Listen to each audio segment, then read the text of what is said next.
David Al-Yamid stood on the balcony of his father's estate, gazing out at the sprawling gardens that stretched as far as the eye could see. The setting sun cast a golden glow over the grounds, but its beauty was lost on him. His mind was elsewhere, consumed by the turmoil of the past few weeks. The announcement had come suddenly, with no warning or discussion. His father, Chief Femi Al-Yamid, had summoned him to the study, a room that had witnessed countless deals, decisions, and, as David had realized, declarations that were more orders than requests. "You'll marry her," Chief Al-Yamid had said, his tone leaving no room for argument. "You've rejected every other option I presented, so this is your consequence." David had been stunned. He had expected another round of introductions to the daughters of wealthy associates, another round of dull, lifeless conversations. But this was different. His father's choice was not another heiress or socialite, but a woman from the streets, a beggar of all people. Her name was Sarah, and the brief introduction his father arranged had revealed little about her. She was quiet, almost meek, with a look in her eyes that spoke of a hard life, one filled with struggles far removed from the opulence David had known. But she had also looked at him without fear or awe, which intrigued him even as it irritated him. She was, in every way, an enigma. The wedding had been a subdued affair, attended only by immediate family and a few close associates who whispered behind their hands, speculating on what Chief Al-Yamid could be thinking. David had gone through the motions, his mind numb to the reality of what was happening. And now, just days later, he was married to a woman he didn't know, a woman who didn't fit into the world he had been groomed to inherit. He turned away from the view, the weight of his new reality pressing down on him. He had no idea what his father's endgame was, but he was determined to find out. More importantly, he was determined to understand the woman who was now his wife. Sarah sat on the edge of the bed in her new room, a room that was lavishly furnished, far beyond anything she had ever imagined. But instead of feeling comforted by the luxury, she felt out of place, like an imposter in someone else's life. The marriage to David Al-Yamid had been something she agreed to out of necessity, not desire. When Chief Femi Al-Yamid had approached her with the proposal, she had been living day to day, unsure of where her next meal would come from. The idea of marrying into wealth had seemed absurd, yet the opportunity to escape the streets had been too tempting to refuse. But now, as she sat in the silent room, the reality of her decision weighed heavily on her. She didn't know this man she had married, and he certainly didn't know her. Their interactions had been polite, but distant, as if they were both waiting for something to happen, for some unspoken understanding to be reached. Despite her uncertainties, Sarah wasn't one to be intimidated easily. Life had taught her to be resilient and to adapt to whatever was thrown her way. She had survived worse than this, and she would survive this too. But as the days passed, she grew more curious about the man she had married. David was reserved, his emotions carefully controlled, but something about him intrigued her. She could sense his frustration, his anger at being manipulated by his father. But beneath that, she glimpsed a vulnerability he tried hard to hide. That vulnerability drew her in and made her want to understand him better.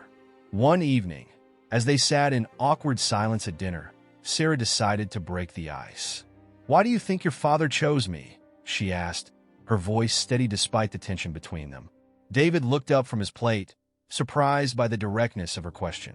He hesitated, as if weighing his words. "To punish me," he said finally. "He thinks marrying you will teach me a lesson, humble me somehow." Sarah nodded, not surprised by his answer. "And do you think it will?" David stared at her, his expression unreadable. "I don't know," he admitted. "But I do know that I don't want to be part of his games anymore. I'm tired of being a pawn." Sarah held his gaze, sensing the depth of his frustration. "Then maybe it's time you started playing your own game," she said quietly. David didn't respond immediately, but her words seemed to strike a chord. He looked at her with renewed interest, as if seeing her for the first time. There was more to this woman than he had initially thought, and he realized that he had underestimated her. As the days turned into weeks, David and Sarah began to establish a tentative truce.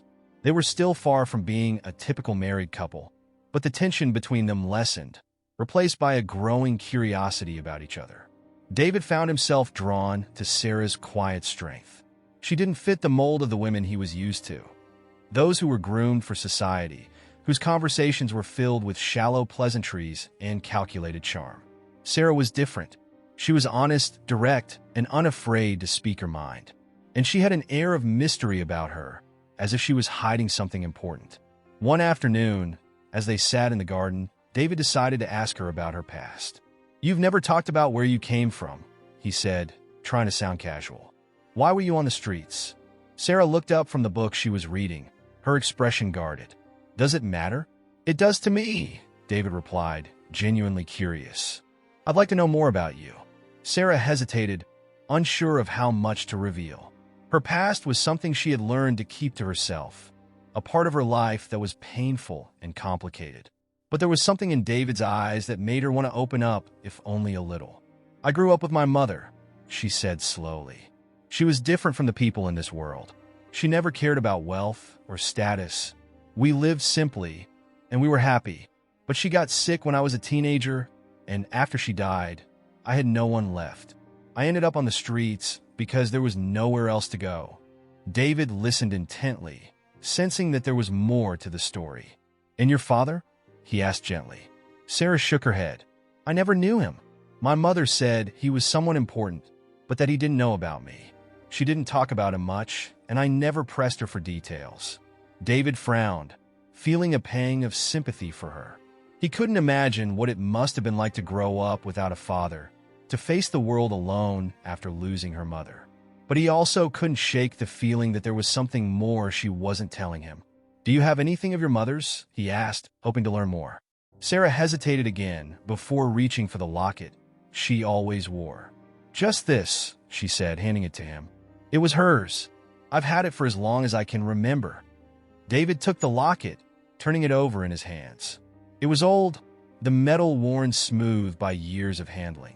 He opened it carefully, revealing a small photograph inside. His breath caught as he stared at the image. A young man with sharp features and piercing eyes, a face he knew all too well. This can't be," David whispered, his mind racing. The man in the photograph looked just like his father, but younger, softer around the edges. Sarah frowned, not understanding his reaction. "What is it?" David looked up at her, his heart pounding. "This man, he looks like my father." Sarah's eyes widened in shock. "What? No, that's not possible." But as she looked at the photograph again, she saw the truth in David's words. The resemblance was undeniable. The man in the locket was indeed Chief Femi, though she had never known his name until now. "Are you sure?" she asked, her voice trembling. David nodded, his thoughts in turmoil. "Yes, I'm sure. But if that's true, then that means..." He trailed off, the full weight of the revelation hitting him. "We need to confront him," David said finally, his voice tight with emotion. "He needs to know the truth." Sarah nodded, still in shock. The confrontation took place in Chief Femi office, a room that had always exuded power and control. But as David and Sarah stood before him, the power dynamic shifted, and the control Chief once wielded slipped through his fingers. Chief looked up from his desk, surprised to see them both standing there. "What's this about?" he asked, sensing the tension in the room. Without a word, David handed him the locket. Chief took it, his brow furrowing in confusion as he opened the delicate clasp. When his eyes fell on the photograph inside, a wave of emotions washed over his face. Shock, recognition, and then a deep, overwhelming sorrow. "Elena," he whispered, the name slipping from his lips like a long-forgotten memory brought suddenly to life. His hands trembled as he clutched the locket, staring at the image of his younger self. It was a reminder of a time he had tried so hard to forget. A time when love had seemed more important than wealth and status, before the harsh realities of his family's expectations had crushed that dream. Sarah, standing beside David, felt a chill run through her. "You know her?" she asked, already fearing the answer. Chief looked up at Sarah, his eyes wide with disbelief, as if he were seeing her for the first time. She was the love of my life," he said, his voice thick with emotion. "But my family didn't approve. They forced me to leave her. I never knew she had a child. I never knew she had you." The room fell into a heavy silence, the weight of the truth pressing down on all three of them. Chief Olyamide's revelation shattered the fragile understanding that had been forming between David and Sarah. The man who had arranged their marriage was not just an indifferent patriarch. He was Sarah's father, and David's too, a man who had unknowingly bound his own children in a marriage meant to serve his own twisted idea of justice. David's mind raced as he tried to process the implications of what his father had just revealed. His entire life, he had viewed his father as a man of control and power, someone who manipulated everyone around him to serve his own ends. But now, as he looked at the broken man before him, he saw something different: regret, pain, and a deep sense of loss. "How could you not know?" David demanded, anger and confusion warring within him. "How could you have left her, abandoned her like that? And now, you've dragged us into this mess, without even realizing what you were doing." Chief Olyamide shook his head, his voice shaking. "I didn't know, David. If I had known, I would have never done this. I would have done anything to protect her, to protect you both." Sarah, still reeling from the revelation that Chief Olyamide was her father, took a step back, her hands trembling. "You're my father?" she whispered, the words feeling foreign on her tongue. The man she had feared, the man who had pressured her into this marriage, was the father she had never known. Chief Olyamide's eyes filled with tears as he nodded. "Yes," he said, his voice breaking. "I am. And I'm so sorry, Sarah. I didn't know. I didn't know." But the apology, sincere as it was, did nothing to ease the storm of emotions brewing in the room. The reality of their situation was almost too much to bear. The father who had unknowingly orchestrated their marriage, the son and daughter who now found themselves bound by both blood and law. It was a web of connections too tangled to easily unravel. David looked at his father, his anger giving way to a profound sadness. "What do we do now?" he asked, his voice hollow. "How do we fix this?" Chief Olyamide looked between his son and daughter, the weight of his actions pressing down on him like a leaden cloak. "I don't know," he admitted, the vulnerability in his voice a stark contrast to the commanding figure he had always been. "But whatever you decide, I'll support you both. This is your decision to make." The room fell into a heavy silence as the enormity of the situation settled over them. None of them had an answer to the question that loomed largest. How could they possibly move forward from this? In the days that followed, the Olyamide estate became a place of unbearable tension. The revelation of their true relationship hung over David and Sarah like a dark cloud, casting a shadow over every interaction, every conversation. Chief Olyamide, racked with guilt, withdrew into himself, leaving David and Sarah to grapple with the impossible situation on their own. David, who had always seen his father as a man of unyielding authority, now found himself questioning everything. The man who had raised him, who had shaped him into the person he was, had made a mistake so catastrophic that it threatened to destroy the very fabric of their family. And yet, beneath his anger and confusion, David couldn't help but feel a deep sense of pity for his father, a man who had unknowingly brought so much pain into their lives. Sarah, meanwhile, was torn between her own conflicting emotions. For years, she had wondered about her father, imagined what he might be like, and now that she had found him, it was in the most tragic of circumstances. The father she had dreamed of meeting had forced her into a marriage with her own brother, a marriage that now felt like a cruel joke played by fate. But beneath her shock and anger, there was a small, fragile part of her that longed for a connection with the father she had never known. One evening, as the sun dipped below the horizon, David and Sarah found themselves alone in the library, the same room where the locket had first revealed its secret. They sat across from each other, the silence between them thick with unspoken words. "I've been thinking," David said quietly, breaking the silence, "about what we should do." Sarah looked at him, her expression guarded. "And?" David hesitated, his thoughts a tangled mess. "Part of me thinks we should just end it, get an annulment, and go our separate ways. It's the logical thing to do, right? We're siblings. We can't stay married." Sarah nodded slowly, understanding his reasoning. But, David continued, his voice wavering, "I don't know if I can just walk away from this. From you. I know it sounds crazy, but We've been through so much already, and I can't help but feel like we're connected in a way that goes beyond just being siblings." Sarah's heart ached at his words. She had been feeling the same way, struggling with the bond that had formed between them in the short time they had known each other. It was a bond that defied logic, that made her question everything she had ever known. But the reality of their situation was impossible to ignore. "What kind of life could we have?" she asked, her voice tinged with sadness. "Even if we try to make this work, people would find out. We'd be judged, ridiculed. And it wouldn't just be us. It would affect your father, your family's reputation, everything." David sighed, running a hand through his hair in frustration. I know it wouldn't be easy.